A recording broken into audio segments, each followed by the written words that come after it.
This one's for all you ambitious souls out there. The ones who are doing so much, growing, evolving, creating all beautiful things in your life, but still somehow feeling like it's not enough, like you're behind, like you should have been further along by now. This is the Life Reimagined podcast. I'm Aditi Goyal, and this is your space to explore growth, healing, and living life on your own terms. Because sometimes all it takes is one conversation to shift everything. Honestly, I was in this exact space not too long ago. Everything looked like it was going fine. I had just started this podcast. Things were moving. Not as fast as I wanted them to, but they definitely were. But inside, I felt stuck. Like I wasn't hitting the mark. Like I was just behind, right? Like I was failing. It was a really terrible feeling. And then a family member who often relates to this exact feeling mentioned a book to me, which is called The Gap and the Gain. And I thought, okay, I'm just going to take myself out for dinner, eat some mood lifting pasta, and just read this book. Okay, so just to feel a little better. What I didn't expect was how much this book would just completely shift everything. It helped me see that I wasn't failing. I was just measuring myself in a way that would always leave me feeling behind. Even when I hit all my goals, even when I hit all my goals, even when I achieve more than I've ever dreamt of, this way of measuring myself would always make me feel not good enough, feel like I'm lacking behind. So, I wanted to create this episode to talk about this amazing concept, something that moves you from feeling like a failure to feeling like you just climbed a mountain, all with a simple shift in perception.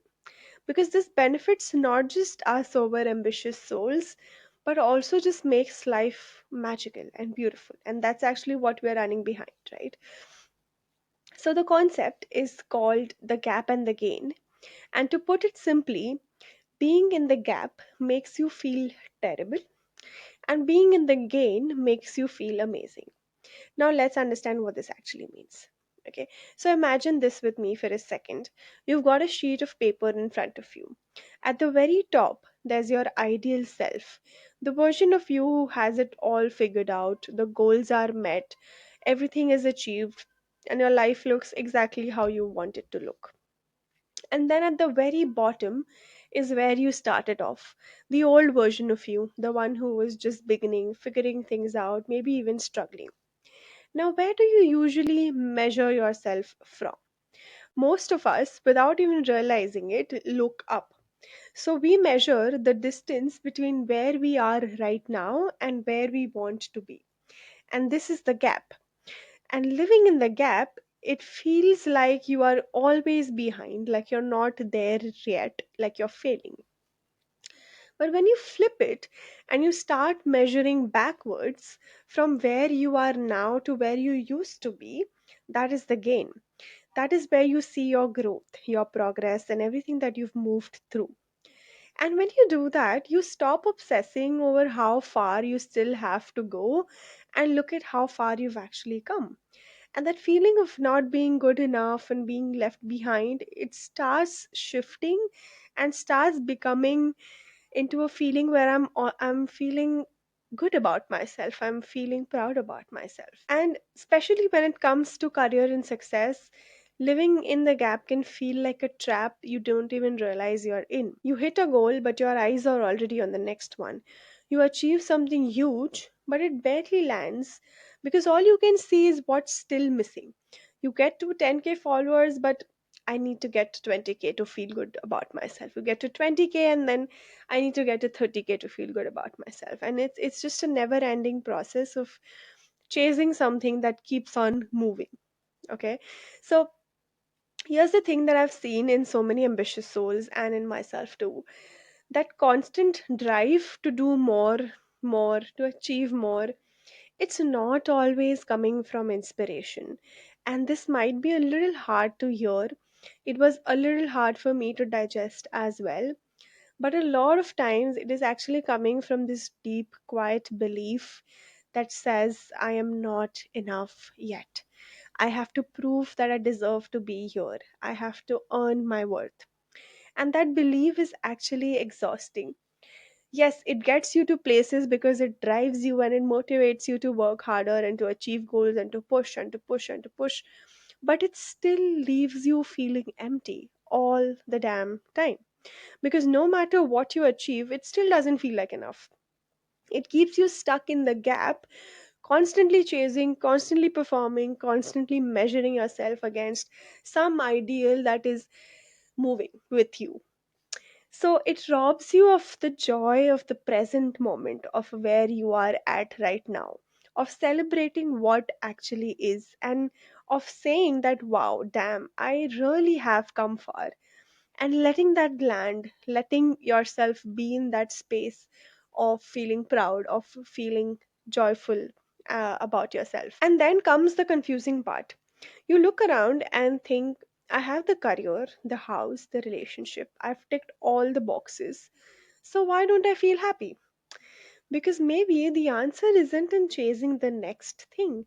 The happiness is not in ticking all the boxes, but it's in learning how to actually receive and celebrate what already is, what we have already achieved, what we have already created in our lives. So, living in the game does not mean that you stop dreaming big or aiming high. It just means that you start celebrating the journey as you go. Not only when you get there, that very common cliche dialogue of it's not about the destination, it's about the journey. Well, it is cliche, but it is true. It is about the journey, it's about celebrating every little milestone of the journey. Because what if you are already enough, even as you grow and you achieve and you get better at things? As I'm saying this, I just want to be super honest. I am still working on this. Like, yes, the shift has helped me so much, but it's not like I live in this perfect gain mindset all the time. Our brains are literally wired to look for what's missing, to protect us by scanning for the gap. So it's very natural to fall back into that pattern. So even now, I have to constantly catch myself. I'll hit a milestone, and before I can even celebrate, I'm already on to, okay, what's next? But I've learned that it's not about more, more, more. It's about choosing to see what already is, choosing to look back, to acknowledge how far I've come, even when my mind wants to skip over it and dismiss it as, oh, that's not really that big of a thing. But what if it actually is? Because this simple perspective shift, that is what actually creates the space for happiness, joy, and celebration. It moves you from lack to abundance. And if you know the law of attraction, you know that being in lack creates more lack, while being in abundance creates more abundance. So it's actually also a secret magical trick to attract more of what you want while you are happy and having fun. And this isn't just about personal goals or success, by the way. Living in the gap affects everything. When you measure yourself in the gap, you start measuring everyone else there too. If you're always measuring yourself against an ideal version of what success looks like, you might start doing the same thing with your partner. Maybe they've been working hard, but because they haven't hit the exact same milestones or aren't moving at the same pace as you are, you're thinking, oh, they should be doing more. Why aren't they as driven as I am? They should have achieved XYZ by now.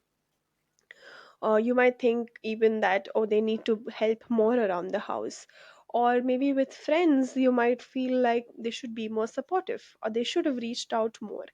You might find yourself feeling disappointed or even resentful because you're holding your partner or your friends or your family to the same high standard that you've kept for yourself.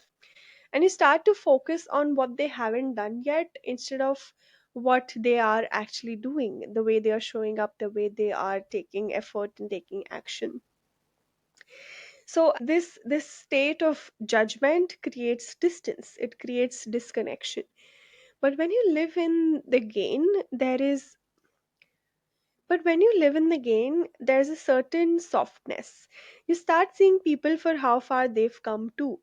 You see effort, not just outcome. You feel appreciation, not just expectation. And this is not about lowering your standards, it's just about shifting the lens, celebrating progress, not perfection. Now, I could keep talking about this all day and it all sounds great, right?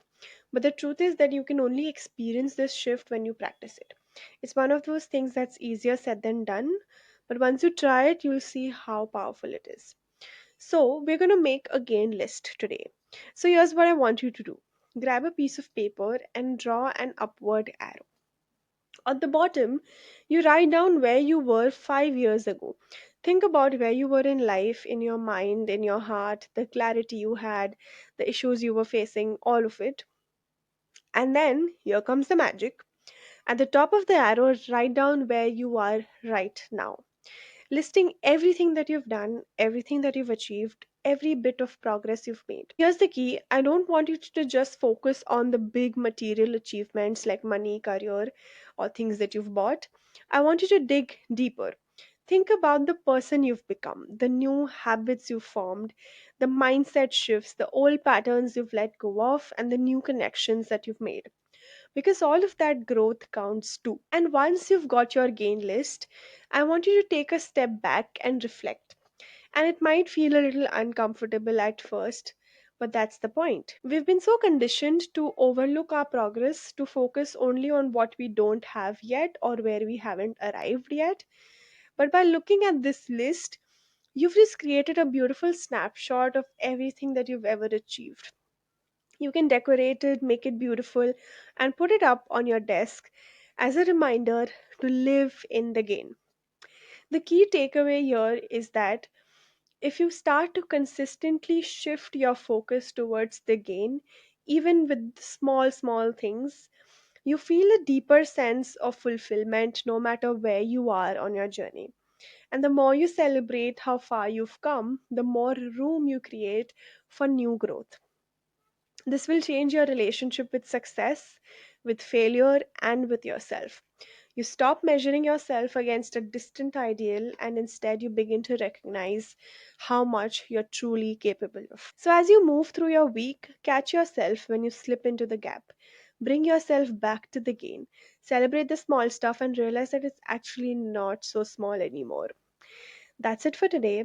Do comment below if this perspective shifted something in you, and I'll see you in the next episode.